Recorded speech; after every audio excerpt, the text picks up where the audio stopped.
2.5 ఏళ్లుగా ఉక్రెయిన్పై యుద్ధం చేస్తూనే ఉన్న రష్యాకు ఇప్పుడు కొత్త కష్టం వచ్చి పడింది.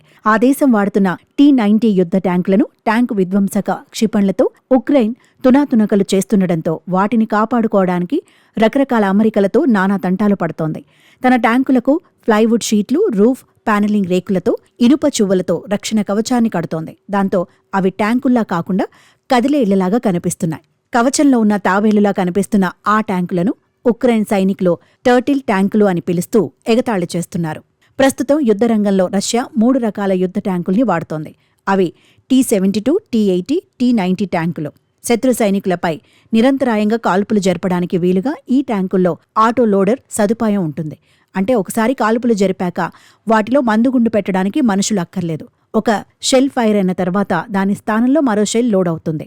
రెండోది కూడా పేలాక మూడోది లోడ్ అవుతుంది. ఆ సదుపాయమే రష్యా యుద్ధ ట్యాంకులకు పెనుముప్పుగా మారింది. ఎందుకంటే మామూలు యుద్ధ ట్యాంకు పైకి క్షిపణులను ప్రయోగిస్తే అవి దెబ్బతిన్నా వాటిని బాగుచేసి మళ్లీ వాడుకునే అవకాశం చాలా సందర్భాలలో ఉంటుంది. కానీ ఆటోలోడర్ ట్యాంకుల్లో అమ్యునిషన్ మొత్తాన్ని టరెట్లోనే ఉంచటం వల్ల క్షిపణులు లేదా డ్రోన్లతో ఆ ట్యాంకులను పేల్చినప్పుడు టరెట్ లోపల ఉన్న షెల్స్ అన్నీ పేలిపోతాయి. ఆ వరుస పేలుళ్ల దెబ్బకు ట్యాంకు ముక్కలైపోతుంది.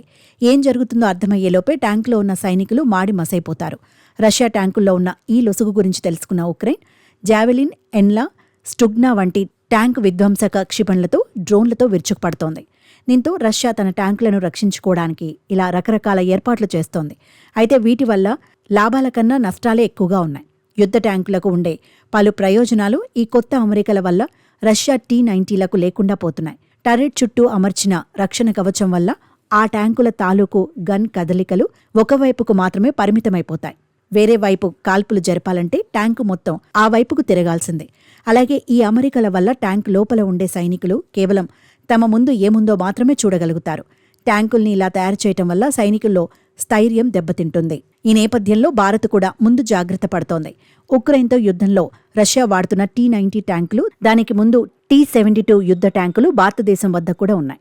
మన వద్ద 2,400కు పైగా T-72 యుద్ధ ట్యాంకులు, దాదాపు 1,600 T-90 యుద్ధ ట్యాంకులు ఉన్నాయి. అయితే ఉక్రెయిన్ రష్యా యుద్ధంలో ఈ ట్యాంకులకు పడుతున్న గతి నేపథ్యంలో మన సైన్యం అప్రమత్తమైంది. 2030 నాటికి 1770 ఫ్యూచర్ రెడీ కంబాట్ వెహికల్స్ ను T-72ల స్థానంలో వినియోగించడానికి ఆర్మీ పెట్టిన ప్రతిపాదనలను రక్షణ శాఖ ఆమోదించింది. ఈ మెగా ప్రాజెక్టు విలువ దాదాపు 60,000 కోట్లు. FRVCల్లో డ్రోన్లు, యాంటీ ట్యాంక్ మిసైళ్ల దాడుల నుంచి రక్షణ కల్పించే 360 డిగ్రీల యాక్టివ్ ప్రొటెన్షన్ సిస్టమ్, కృత్రిమ మేధ వంటి అధునాతన ఫీచర్లు ఉండనున్నట్టు తెలుస్తోంది.